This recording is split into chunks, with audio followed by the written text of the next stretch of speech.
وَلَقَدْ يَسَّرْنَا الْقُرْآنَ لِلذِّكْرِ فَهَلْ مِن مُّدَّكِرٍ۔ اور ہم نے قرآن کو سمجھنے کے لیے آسان کر دیا، تو کوئی ہے جو سوچے سمجھے۔ صوت القرآن، قرآن کی آواز۔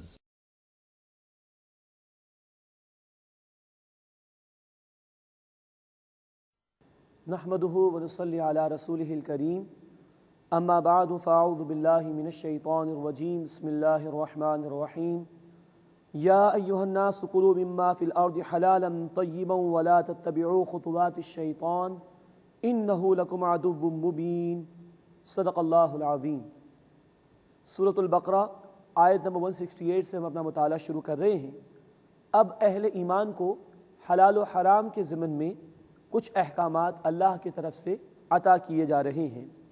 یا ایھا الناس، اے انسانوں، کلوا مما فی الارض حلالا طیبا، کھاؤ اس میں سے جو زمین میں ہے حلال اور طیب۔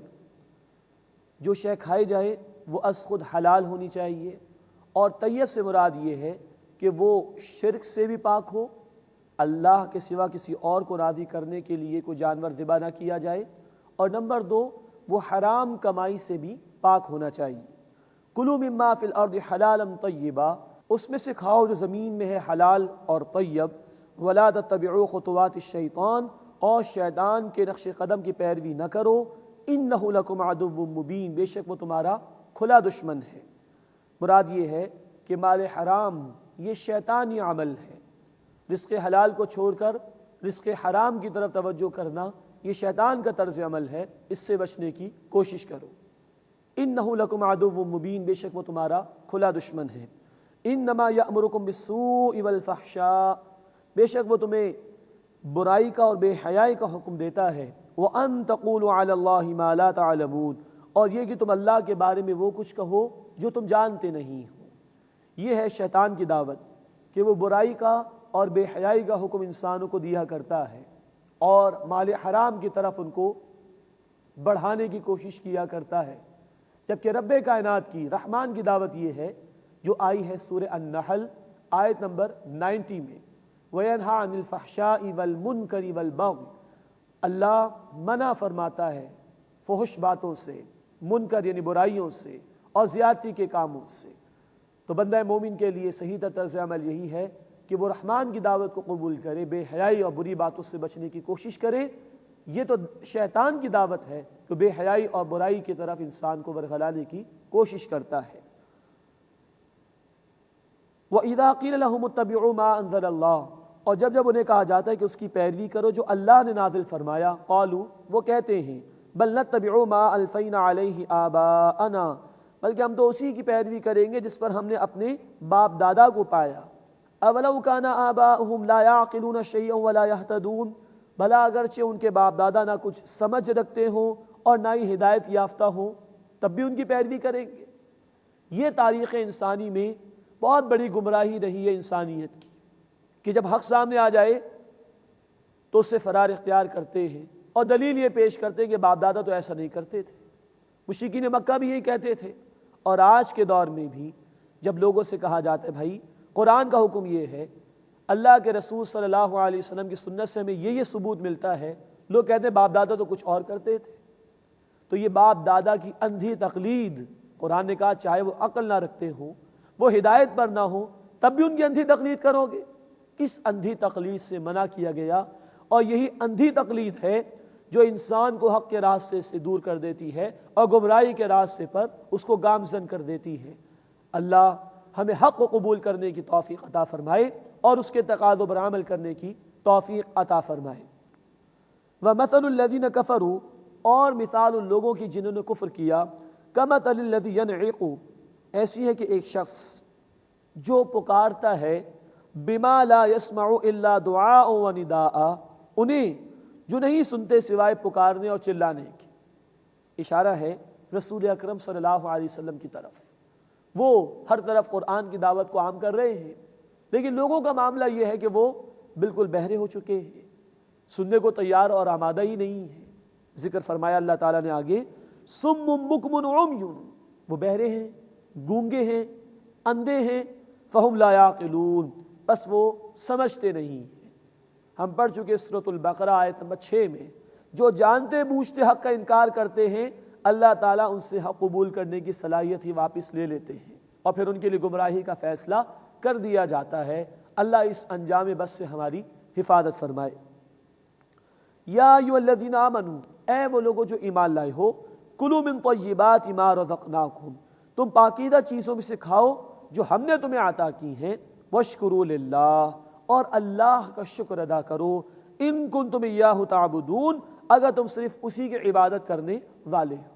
یہاں 3 آداب کھانے کے ضمن میں بیان کیے گئے۔ نمبر 1 یہ کہ جو بھی غذا استعمال کی جائے وہ طیب ہونی چاہیے، شرک سے پاک ہو اور مال حرام سے پاک ہو، اور نمبر 2 اللہ کا شکر ادا کرنا چاہیے جو رزق بھی اس نے عطا فرمایا، اور نمبر 3 رزق کو استعمال کرتے ہوئے نیت یہ ہونی چاہیے کہ ہم اللہ کی عبادت کریں گے، اس غذا سے توانائی حاصل کر کے اللہ تعالیٰ کی اطاعت کرنے کی کوشش کریں گے۔ اللہ ہمیں ان آداب کا خیال رکھنے کی توفیق عطا فرمائے۔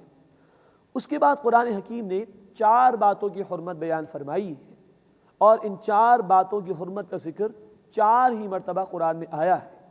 اس وقت ہم پڑھ رہے ہیں سورۃ البقرہ آیت نمبر 173، پھر انشاءاللہ ہم پڑھیں گے سورۃ المائدہ آیت نمبر 3، پھر تیسری مرتبہ سورۃ الانعام آیت نمبر 146، اور چوتھی اور آخری مرتبہ سورۃ النحل آیت نمبر 115 میں 4 باتوں کی حرمت 4 ہی مرتبہ قرآن میں آئی ہے۔ فرمایا انما حرم علیکم المیتۃ، بے شک اللہ نے تم پر حرام فرمایا ہے مردار کو۔ اس کی مزید کچھ تفصیل سورۃ الانعام میں انشاءاللہ تعالی آئے گی۔ وہ جانور جو از خود مر جائے، وہ دم، اور اللہ نے خون کو حرام قرار دیا۔ مراد ہے کہ جانور کو جب ذبح کیا جائے تو جو بہنے والا خون ہے، جس کی وضاحت سورۃ الانعام آیت 146 میں آئی ہے کہ بہنے والا خون وہ حرام ہے، ولحم الخنزیر، اور سور کے گوشت کو حرام قرار دیا گیا۔ ایک غلط فہمی ہمارے معاشرے میں ہے کہ یہ سور کا لفظ زبان پر نہیں لانا چاہیے، وہ کہ بڑا ہی ناپاک جانور ہے، لیکن زبان پر اس کا لفظ آ جانے سے جو غلط فہمی مشہور ہے کہ زبان ناپاک ہو جاتی ہے، کئی دن تک عبادت قبول نہیں ہوتی، یہ بات درست نہیں۔ قرآن میں کئی مرتبہ یہ لفظ استعمال کیا گیا، اب چاہے وہ عربی میں استعمال ہو یا کسی اور زبان میں استعمال ہو، وہ جانور تو وہی جانور رہے گا۔ بہرحال خنزیر کا، سور کا گوشت حرام ہے، وہ کامل طور پر ناپاک ہے، اس میں مائکروبس بھی ہیں اور دیگر وہ اجزائیں جو انسانی صحت کے لیے نقصان دہ ہیں، اور پھر یہ تمام جانوروں میں سب سے زیادہ بے حیا ترین جانور ہے، جس کے اثرات ان اقوام میں ہم دیکھ سکتے ہیں جہاں اس کے گوشت کو کثرت سے استعمال کیا جاتا ہے۔ تو تیسری چیز جو حرام کی گئی، فرمایا وَلَحْمَ الْخِنْزِيرِ، اور سور کا گوشت، وَمَا أُحِلَّ بِهِ لِغَيْرِ اللَّهِ، اور جس جانور پر اللہ کے سوا کسی اور کا نام پکارا گیا ہو، یعنی کوئی جانور تو ذبح ہو رہا ہے وہ حلال ہے، لیکن نیت کسی اور کی قربت حاصل کرنے کی نیت ہے تو یہ درست نہیں ہے۔ یہ 4 باتیں عرب میں رائج تھیں، اس لیے اللہ نے ان 4 کا ذکر فرمایا۔ اس کا یہ قطعاً مطلب نہیں کہ اس کے علاوہ کوئی شے حرام نہیں، یہ 4 چیزیں کثرت سے اس معاشرے میں رائج تھیں تو قرآن نے اس کا بار بار ذکر فرمایا۔ وما اہل بہ لغیر اللہ، اور وہ جانور کہ جس پر اللہ کے سوا کسی اور کا نام لیا گیا ہو۔ فمن اضطر غیر باغ ولا عاد، پس جو مجبور ہو جائے مگر وہ سرکشی کرنے والا نہ ہو اور نہ حد سے بڑھنے والا ہو، فلا اثم علیہ، تو اس پر کوئی گناہ نہیں۔ اب یہ ہمارے دین کی فلیکسیبلٹی ہے، خوبصورتی ہے۔ مجبوری ہے، جان جا رہی ہے، حرام کے سوا کوئی شے موجود نہیں، استفادہ کر لو، جان بچانا فرض ہے، ضروری ہے۔ ہاں، سرکشی کا ارادہ نہ کرنا اور ضرورت سے زیادہ استعمال نہ کرنا تو کوئی حرج کی بات نہیں ہے۔ یہ خوبصورتی ہے ہمارے دین کی، یہ فلیکسیبلٹی ہے، یہاں دین آسان ہے۔ فرمایا کہ فمن اضطر غیر باغ ولا عاد، بس جو مجبور ہو جائے مگر سرکشی کرنے والا نہ ہو اور نہ وہ حد سے بڑھنے والا ہو، فلا اثم علیہ، اس پر کوئی گناہ نہیں ہے۔ ان اللہ غفور الرحیم، بے شک اللہ بہت بخشنے والا، مسلسل رحم فرمانے والا ہے۔ یہاں ضمنی طور پر ایک بات نوٹ فرما لیجئے، مجبوری کی کیفیت ہو تو صرف حرام سے اتنا استفادہ کرنا جائز ہے جس سے جان بچ جائے۔ اسی طرح سمجھ لیجئے، جب باطل کا نظام غالب ہو، اللہ کی حاکمیت تسلیم نہ کی جا رہی ہو، اللہ کے احکامات کا نفاذ نہ ہو، تو ایسا نظام باطل نظام ہے، کفریہ نظام ہے۔ اس میں کسی کی بھی آمدنی 100% حلال نہیں ہو سکتی۔ جیسے سود ہے وہ تو جائے رہا ہے، لباس میں، غذا میں اور دیگر طریقوں سے۔ ایسے میں مجبوری ہے، اور مجبوری میں بقدر ضرورت استفادہ کرنا جائز۔ آج بھی باطل کا نظام غالب ہے، ایسے میں بس ضرورت کی حد تک ہم دنیا سے استفادہ کریں اور اپنی میکسیمم ایفرٹس کو، اسباب کو، صلاحیتوں کو لگائیں اور کھپائیں اللہ کے دین کی سربلندی کے لیے۔ اللہ ہمیں اس کی توفیق عطا فرمائے۔ ان اللہ غفور الرحیم، بے شک اللہ بہت بخشنے والا، مسلسل رحم فرمانے والا ہے۔ اس کے بعد بتایا جا رہا ہے ایک حرام وہ ہے جو مذہبی طبقات میں کھایا جاتا ہے، اللہ کی کتاب کو چھپا کر، اللہ کے احکامات کو فراموش کر کے، اللہ کے دین کو لوگوں سے چھپا کر جب دنیا کمائی جائے تو یہ وہ حرام ہے جو مذہبی طبقات میں کھایا جاتا ہے۔ فرمایا ان الذین یکتمون ما انزل اللہ من الکتاب، بے شک جو لوگ چھپاتے ہیں وہ جو اللہ نے کتاب میں سے نازل فرمایا، وَيَشْتَرُونَ بِهِ ثَمَنًا قَلِيلًا، اور اس کے ذریعے سے تھوڑی سی قیمت حاصل کرنا چاہتے ہیں، أُولَٰئِكَ مَا يَأْكُلُونَ فِي بُطُونِهِمْ إِلَّا النَّارِ، یہ وہ لوگ ہیں جو اپنے پیٹوں میں صرف آگ بھرتے ہیں۔ وَلَا يُكَلِّمُهُمُ اللَّهُ يَوْمَ الْقِيَامَةِ، اور اللہ ان سے قیامت کے دن بات نہیں کرے گا، وَلَا يُزَكِّيهِمْ، اور نہ انہیں پاک کرے گا، وَلَهُمْ عَذَابٌ أَلِيمٌ، اور ان کے لیے دردناک عذاب ہے۔ یہ بہت ہلا دینے والی آیت ہے قرآن کی۔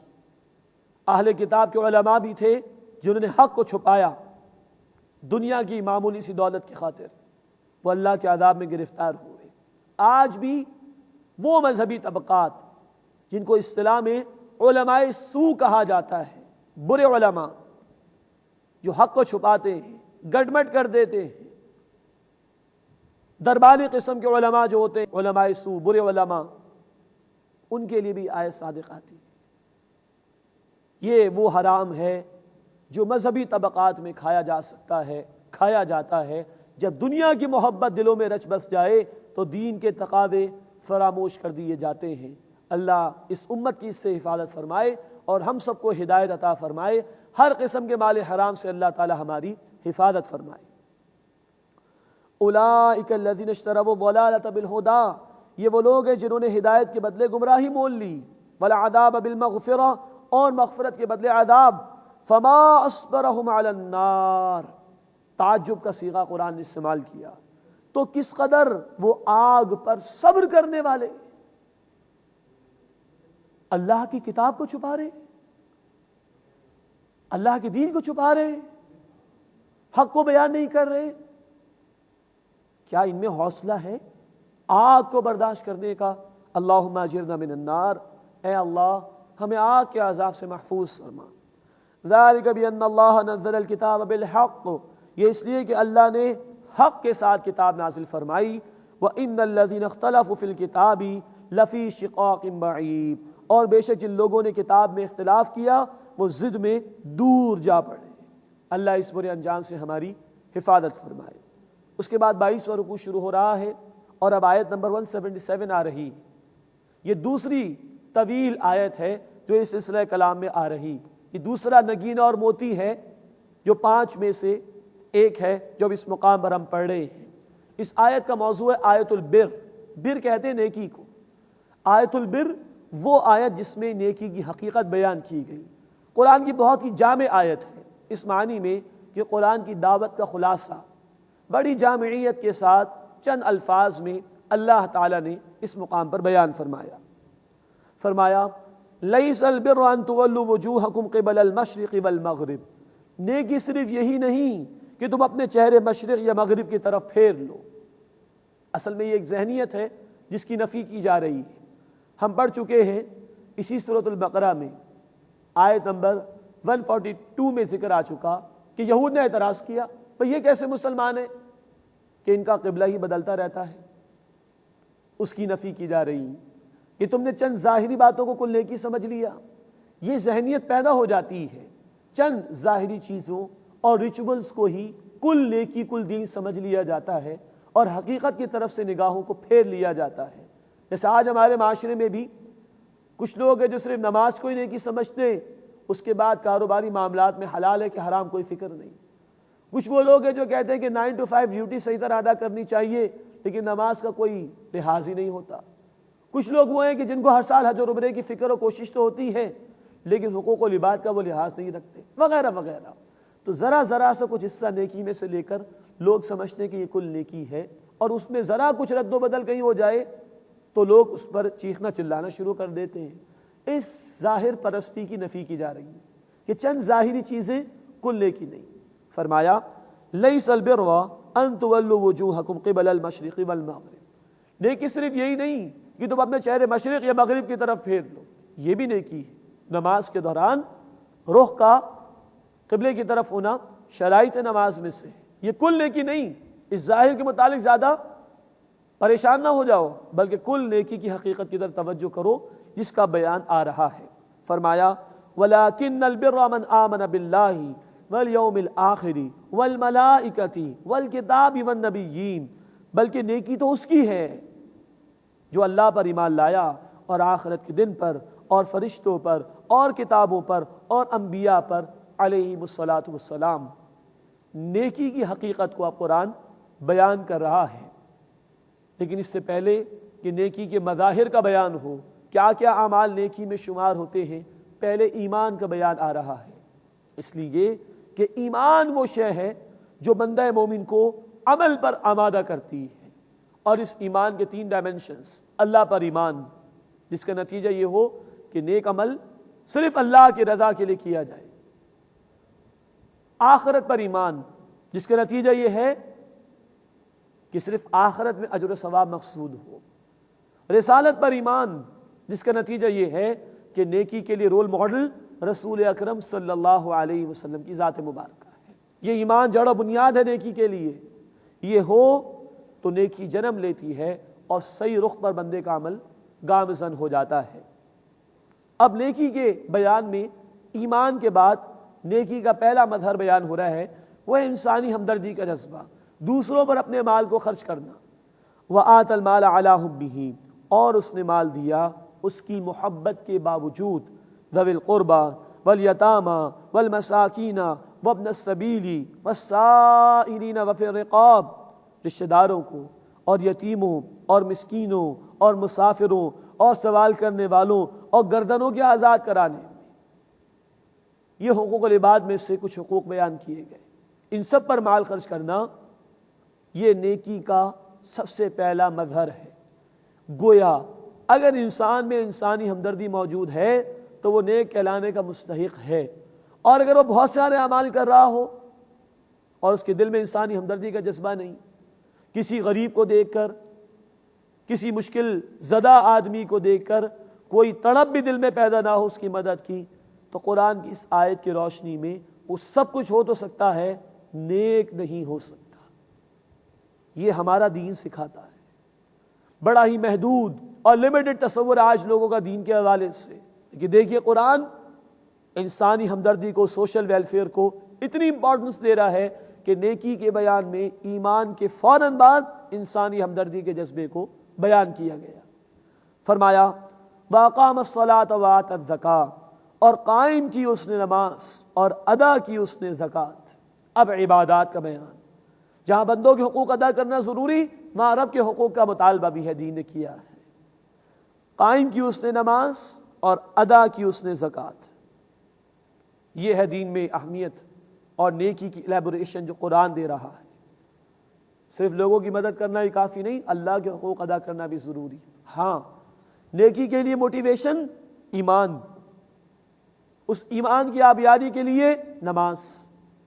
بار بار بندہ اپنے عہد کو اللہ کے سامنے تازہ کرتا ہے. ایاک نعبد و ایاک نستعین. اے اللہ ہم تیری ہی عبادت کرتے ہیں اور کریں گے، اور تجھ ہی سے مدد مانگتے ہیں اور مانگیں گے. یہ ایمان کی آبیاری، اپنے عہد کی آبیاری نماز کے قیام کے ذریعے سے. اور ایمان کے فوراً بعد انسانی ہمدردی کا جذبہ، مال کا خرچ کرنا لوگوں پر، اس جذبے کی ایک اینول آبیاری کے لیے، ایک سالانہ یاد دہانی کے لیے زکوٰۃ کی ادائیگی، محنت سے کمایا ہوا مال اللہ کے راستے میں خرچ کرو، تب یہ مال کی محبت بھی دل سے نکلے گی اور دوسروں کی مدد کرنے کا جذبہ بھی تر و تازہ رہے گا اور پروان چڑھے گا۔ وَأَقَامَ الصَّلَاةَ وَآتَى الزَّكَاةَ، اور قائم کی اس نے نماز اور ادا کی اس نے زکوٰۃ۔ وَالْمُوفُونَ بِعَهْدِهِمْ إِذَا عَاهَدُوا، اور وہ وعدے کو پورا کرتے ہیں اپنے جب بھی وعدہ کر لیتے ہیں۔ اب معاملات کا بیان آ رہا ہے، انسان کے تمام معاملات کی جڑ و بنیاد میں کوئی نہ کوئی پرومس، کوئی نہ کوئی وعدہ موجود ہوتا ہے۔ وعدہ اللہ سے بھی، اس کی بندگی کا وعدہ، اس کی اطاعت کا وعدہ، اشہد ان لا الہ الا اللہ، میں گواہی دیتا ہوں کہ اللہ کے سوا کوئی معبود نہیں، لائف ٹائم کا وعدہ۔ اب عبادت اللہ کی ہوگی، محبت کے جذبے کے ساتھ اس کی اطاعت پوری زندگی اس پہ کور ہوگی۔ وعدہ بندوں سے بھی ہوتا ہے، کچھ وعدے لکھے جاتے ہیں ان رائٹنگ، ایگریمنٹ تیار کیے جاتے ہیں، امپلائر کا امپلائی کے ساتھ، کمپنی کا کمپنی کے ساتھ، گورنمنٹ کا گورنمنٹ کے ساتھ، یہ سارے وعدے ریٹن ایگریمنٹس، ان کی پاسداری بھی ضروری ہے۔ کچھ وعدے امپلائڈ ہوتے ہیں، سوسائٹی ہم پر امپوز کرتی ہے، والدین بچوں کی پرورش کریں گے، کسی ڈاکیومنٹ کی ضرورت نہیں، اولاد ماں باپ کی فرما برداری کرے گی، خدمت کرے گی، کسی ڈاکیومنٹ کی ضرورت نہیں، یہ امپلائڈ ایگریمنٹ ہیں، سوسائٹی ہم پر امپوز کرتی ہے۔ اور کچھ وعدے انسان اپنے آپ سے بھی کرتا ہے، اللہ آئندہ فلاں گناہ نہیں کروں گا، اللہ آئندہ فلاں عمل ضرور کروں گا۔ تو وعدہ اللہ سے بھی، بندوں سے بھی، اپنے آپ سے بھی، ان سب کو کور کیا گیا وعدے کے ذریعے سے، یعنی تمام معاملات انسانی کو کور کیا گیا وعدے کے بیان کے ذریعے سے۔ فرمایا وَالْمُوفُونَ بِعَهْدِهِمْ إِذَا عَاهَدُوا، اور وہ اپنے وعدے کو پورا کرتے ہیں جب وہ وعدہ کر لیتے ہیں۔ اللہ کے حبیب صلی اللہ علیہ وسلم نے فرمایا، بخاری کی حدیث مسلم شریف میں بھی ہے، منافق کی ایک نشانی یہ ہے کہ جب بھی وہ وعدہ کرتا ہے اس کے خلاف ورزی کرتا ہے۔ بیہقی شریف میں آپ صلی اللہ علیہ وسلم کی روایت ہے، لا دین لمن لا عہد لہ، اس شخص کا کوئی دین نہیں جو وعدے کو پورا نہیں کرتا۔ یہ ایک ڈائنامک تصور دیتا ہے قرآن نیکی کا، ایک کمپریہنسو تصور دیتا ہے قرآن نیکی کے حوالے سے۔ اس کے بعد نیکی کے مظاہر میں اگلی بات، والصابرین فی البأساء والضراء، اور وہ بالخصوص خوب صبر کرنے والے ہیں سختی میں اور تکالیف میں۔ صبر اخلاقیات کا بیان آ رہا ہے، تمام اچھے اخلاق کے حصول کے لیے جو بنیادی کوالٹی درکار ہے وہ صبر ہے۔ صبر کے معنی اپنے آپ کو روکنا، برداشت کرنا، جھوٹ نہیں بولنا، ٹیمپٹیشنز موجود ہیں لیکن آدمی روکتا ہے اپنے آپ کو تبھی جھوٹ سے بچ سکتا ہے۔ تمام اچھے اخلاق کے حصول کے لیے اور تمام برے اخلاق سے بچنے کے لیے جو بنیادی کوالٹی درکار ہے وہ صبر ہے۔ یہ صبر ہوگا تو اچھے اخلاق کا مظاہرہ بھی ہوگا اور برے اخلاق سے انسان بچ بھی سکے گا۔ وَالصَّابِرِينَ فِي الْبَأْسَاءِ وَالضَّرَّاءِ، اور بالخصوص وہ خوب صبر کرنے والے ہیں سختی اور تکالیف میں۔ وَحِينَ الْبَأْسِ، اور جنگ کے موقع پر بھی۔ یہ عجیب بات قرآن نے کہی، جنگ کا موقع، نیک آدمی کا بیان، نیک آدمی جنگ بھی کرتا ہے، قرآن اس کا جواب دیتا ہے کہ ہاں نیک آدمی کی جنگ بھی ہوتی ہے۔ اور اسلام کی تعلیمات میں جو نیکی کا نقطہ عروج ہے، فلسفہ اخلاق کا جو کلائمیکس ہے، وہ ہے باطل نظام کے مقابلے میں پنجہ آزمائی کرنا اور اس باطل نظام کو ختم کرنے کی کوشش اور جد و جہد کرنا۔ قرآن کہتا ہے سورہ آل عمران آیت نمبر 146 میں، اللہ والے کون ہیں؟ وَكَأَيٍّ مِّن نَبِيٍّ قَاتَلَ مَعَهُ رِبِّيُّونَ كَثِيرٌ، کتنے ہی انبیاء ایسے گزرے جن کے ساتھ مل کر اللہ والوں نے جنگ کی۔ غور کیجیے اس پر، کتنے ہی انبیاء ایسے گزرے جن کے ساتھ مل کر اللہ والوں نے جنگ کی ہے۔ اسی طرح اللہ تعالیٰ فرماتے ہیں سورہ الصف آیت نمبر 4 میں، ان اللہ یحب الذین یقاتلون فی سبیلہ صفا کأنہم بنیان مرصوص، بے شک اللہ ان لوگوں سے محبت فرماتا ہے جو اس کے راستے میں صفیں باندھ کر قتال کرتے ہیں، گویا کہ وہ مضبوط سیسا پلائی ہوئی دیوار کی مانند۔ یہ انقلابی تصور ہے نیکی کا جو قرآن دیتا ہے۔ ہمارا بڑا محدود تصور ہے نیکی کا، چند نمازیں ادا کر لی لوگ اس پر مطمئن، کبھی زندگی میں حج اور عمرہ ادا کر لیا لوگ اس پر مطمئن، کچھ ریچولز ادا کر لیے لوگ اس پر مطمئن، اور اوپر باطل کا نظام ہو اس پر خوش بیٹھے ہوئے۔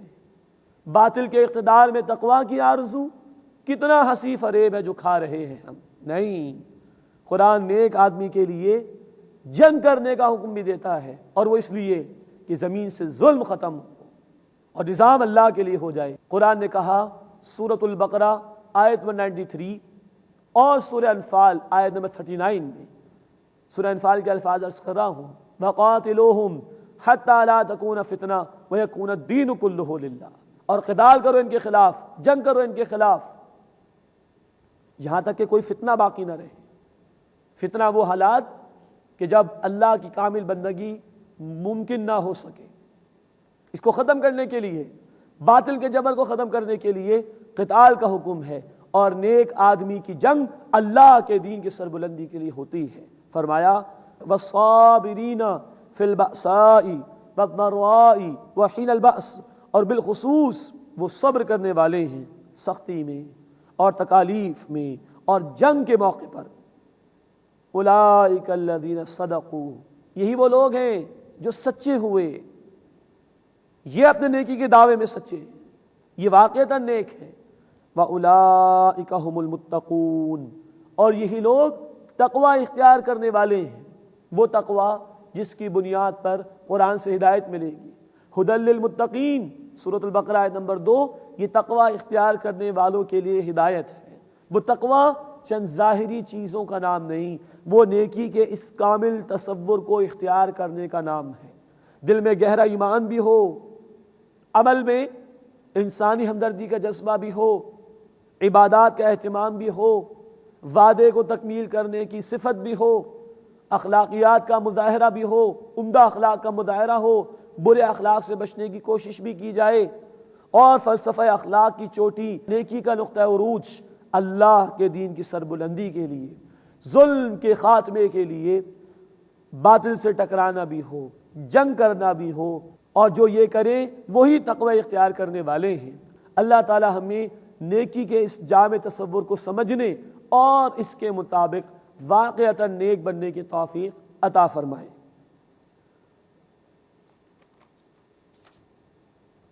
اس کے بعد احکامات کے ضمن میں قصاص کا حکم دیا جا رہا ہے۔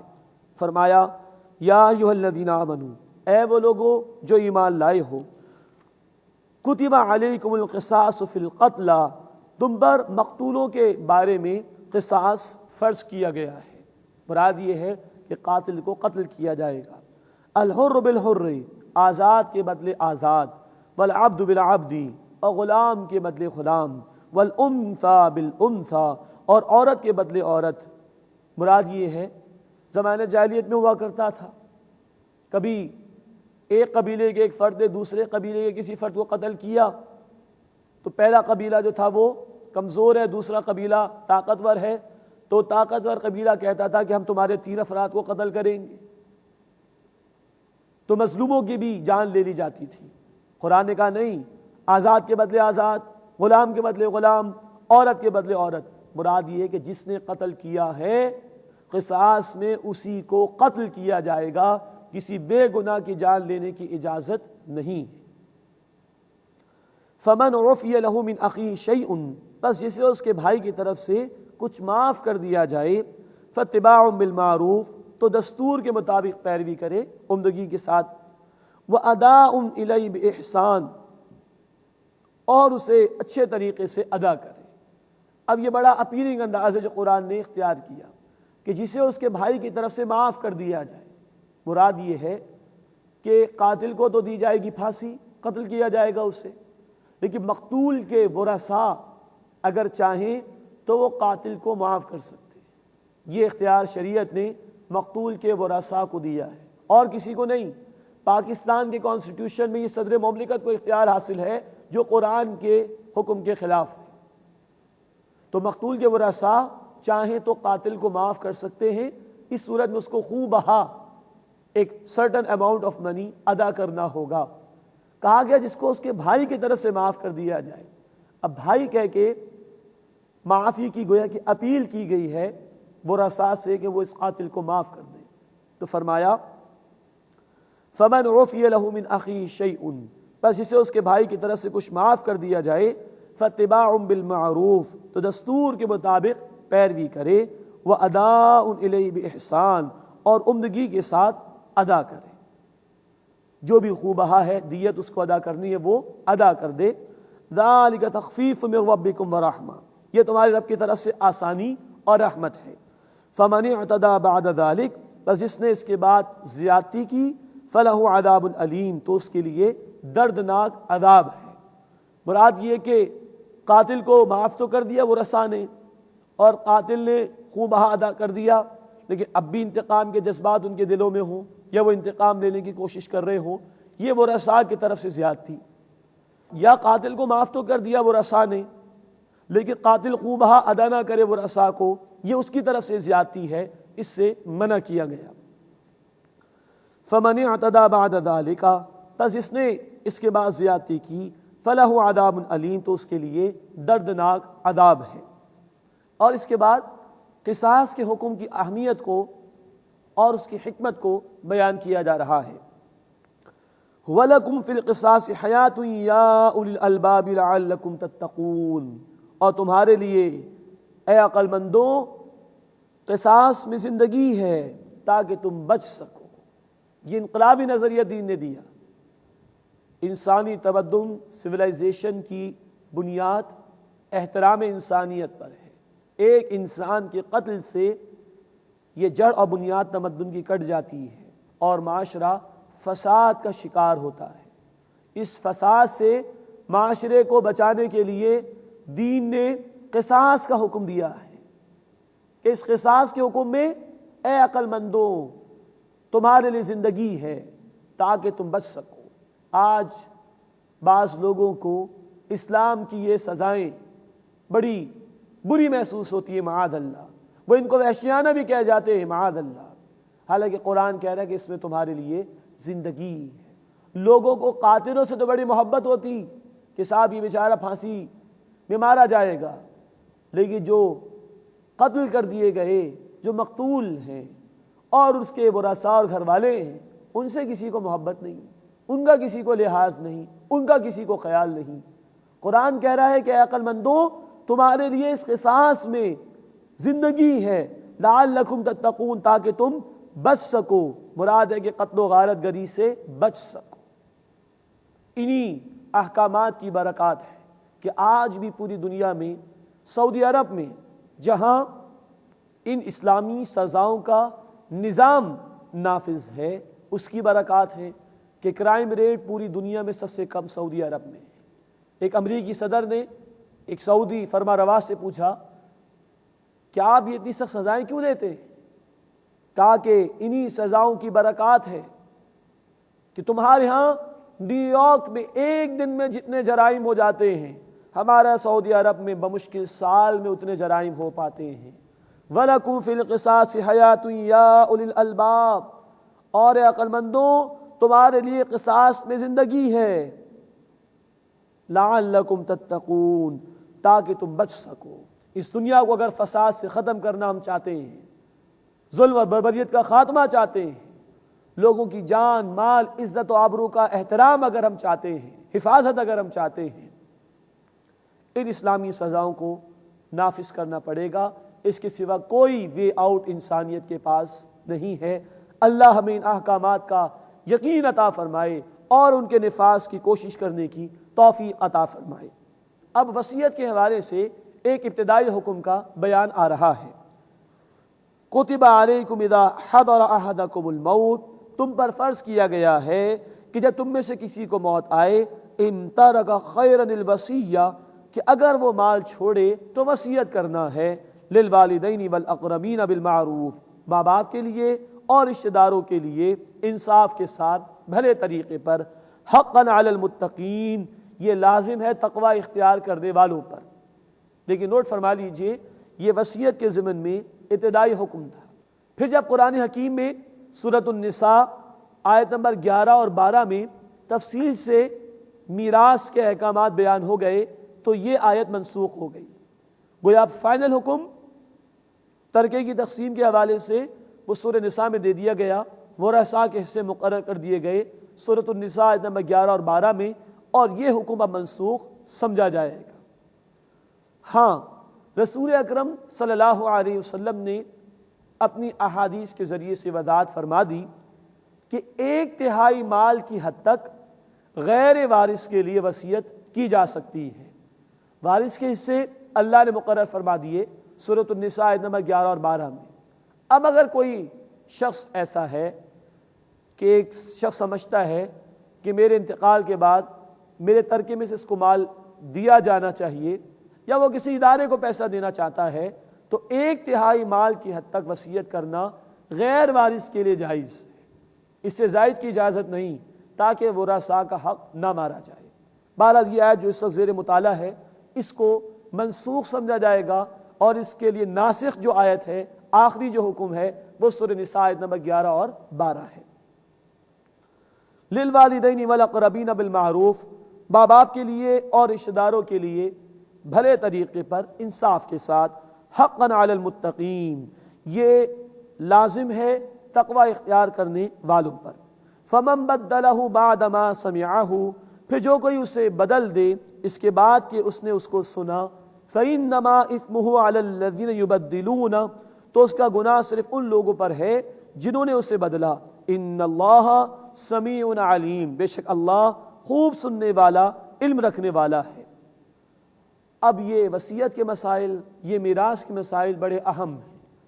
لوگ احتیاط نہیں کرتے اور دوسرے کا مال ہڑپ کر جاتے ہیں، کبھی یتیموں کا مال ہڑپ کر جاتے ہیں، کبھی وصیت میں غلط بیانی ہو جاتی ہے، یا کبھی وصیت پر صحیح طرح عمل درآمد نہیں ہوتا۔ اس سے منع کیا جا رہا ہے۔ فرمایا کہ جو کوئی اس وصیت کو بدل دے اس کے بعد کہ اس نے اس کو سنا، تو اس کا گناہ صرف ان لوگوں پر ہوگا جنہوں نے اسے بدل دیا۔ مرنے والے نے صحیح وصیت کی تھی، بعد میں پیچھے لوگوں نے غلط بیانی کی، صحیح طرح عمل درآمد نہیں کیا، تو وہ اس کے ذمہ دار ہوں گے۔ یہاں یہ بھی یاد رہے، وصیت میں غلط بیانی کرنا، کسی کو اس کے مقررہ حصے سے محروم کر دینا، میراث کے مال میں سے کسی کو محروم کر دینا، کسی کا مال ہڑپ کر جانا، ہمارے دین میں بہت بڑا جرم ہے۔ سورۃ النساء میں اور سورۃ الفجر کے آخر میں اس کو بہت بڑا جرم قرار دیا گیا ہے۔ ان اللہ سمیع علیم، بے شک اللہ تعالیٰ خوب سننے والا، علم رکھنے والا ہے۔ فمن خاف من موص جنفا او اثما، پس جو کوئی وصیت کرنے والے کی طرف سے طرفداری یا گناہ کا خوف کرے، فاصلح بینہم، پھر ان کے درمیان صلح کرا دے، فلا اثم علیہ، تو اس پر کوئی گناہ نہیں۔ اب کبھی ایسا ہو سکتا ہے کہ وصیت کرنے والے نے غلط وصیت کر دی، کسی وارث کے لیے وصیت کر گیا کہ ترکے میں سے میرے وارث کو اتنا حصہ دے دیا جائے، یہ جائز نہیں، اس لیے کہ وارث کے حصے اللہ تعالیٰ نے خود مقرر فرما دیے سورۃ النساء آیت نمبر 11 اور 12 میں۔ یا کسی نے 1/3 مال سے زیادہ وصیت کر دی، یہ بھی ظلم ہے، وارثوں کا حق مارا جائے گا۔ یا کسی نے گناہ کی بات کی وصیت کر دی، یہ تمام باتیں ایسی جو شریعت کے خلاف ہیں۔ اب اگر کوئی شخص دیکھتا ہے کہ وصیت غلط ہوئی، یہ فلاں فلاں شق جو ہے وصیت کی یہ غلط ہے، اب وہ چاہتا ہے کہ اصلاح ہو جائے، تو ایسے اصلاح کرنے والے پر وصیت کے بدل دینے میں کوئی حرج کی بات نہیں۔ ظاہری بات ہے، نیت کیا ہے؟ اصلاح کرا دینا، حقدار کو اس کا حق دلا دینا، یہ ایک اچھا اور عمدہ عمل ہے، اس کے نتیجے میں کوئی گناہ لازم نہیں آئے گا۔ فرمایا فمن خاف من موص جنفا، بس جو کوئی وصیت کرنے والے کی طرف سے طرفداری او اثما یا گناہ کا خوف کرے، فاصلح بینہم، پھر ان کے درمیان یعنی ورثاء اور متعلقہ لوگوں کے درمیان صلح کرا دے، فلا اثم علیہ، تو اس پر کوئی گناہ نہیں۔ ان اللہ غفور الرحیم، بے شک اللہ تعالیٰ بہت بخشنے والا، مستعصی رحم فرمانے والا ہے۔ یہ اصلاح کا عمل ہمارے دین میں بڑا پسندیدہ ہے۔ سورہ الحجرات آیت نمبر 10 میں کہا گیا فَأَصْلِحُوا بَيْنَ أَخَوَيْكُمْ، اپنے دو بھائیوں کے درمیان صلح کرا دیا کرو۔ اور اللہ کے رسول صلی اللہ علیہ وسلم نے احادیث مبارکہ میں اس کی تلقین فرمائی ہے اور اس کے فضائل بھی بیان فرمائے ہیں۔ ایک حدیث مبارکہ میں آپ نے فرمایا کہ کیا تمہیں میں وہ بات بتاؤں جو نفل نماز، نفل روزے سے بھی زیادہ اہم ہے؟ صحابہ نے کہا یا رسول اللہ صلی اللہ علیہ وسلم ضرور فرمائیے۔ آپ صلی اللہ علیہ وسلم نے فرمایا تمہارا اپنے دو بھائیوں کے درمیان صلح کرا دینا یہ نفل نماز اور نفل روزے سے بھی زیادہ بہتر ہے۔ یہ ہیں معاملات زندگی جن کے لیے قرآن ہمیں رہنمائی دے رہا ہے، ہدایت دے رہا ہے۔ یہ سراسر اللہ کے انعامات ہیں، یہ احکامات جن پر اگر آج عمل ہو تو ہمارے یہ فسادات ختم ہو جائیں، ہمارے معاشرے کی بے سکونی ختم ہو جائے۔ مسئلہ ہمارا یہ ہے کہ ان احکامات کو آج ہم نے فراموش کر دیا، اس لیے آج ہم طرح طرح کے فساد اور بے سکونی کا شکار ہیں۔ حل یہ کہ ان احکامات کو ان کی اسپرٹ میں لیا جائے، وہ قصاص کا حکم ہو، وہ نیکی کا جامع تصور ہو جو ہم نے سمجھا ہے، یا وہ وصیت کے احکامات ہوں وغیرہ وغیرہ۔ انہی پر عمل درآمد کرنے کے نتیجے میں اللہ کی رحمتیں ہمارے شامل حال ہوں گی۔ ان اللہ غفور الرحیم، بے شک اللہ تعالیٰ بہت بخشنے والا، مسلسل رحم فرمانے والا ہے۔ اللہ تعالیٰ ہمیں اپنی رحمت کا مستحق بننے کی توفیق عطا فرمائے۔ اللہ تعالیٰ ہمیں ان احکامات کو سمجھنے کی اور ان پر عمل کرنے کی اور عمل کرانے کی توفیق عطا فرمائے، آمین یا رب العالمین۔ وآخر دعوانا ان الحمد للہ رب العالمین۔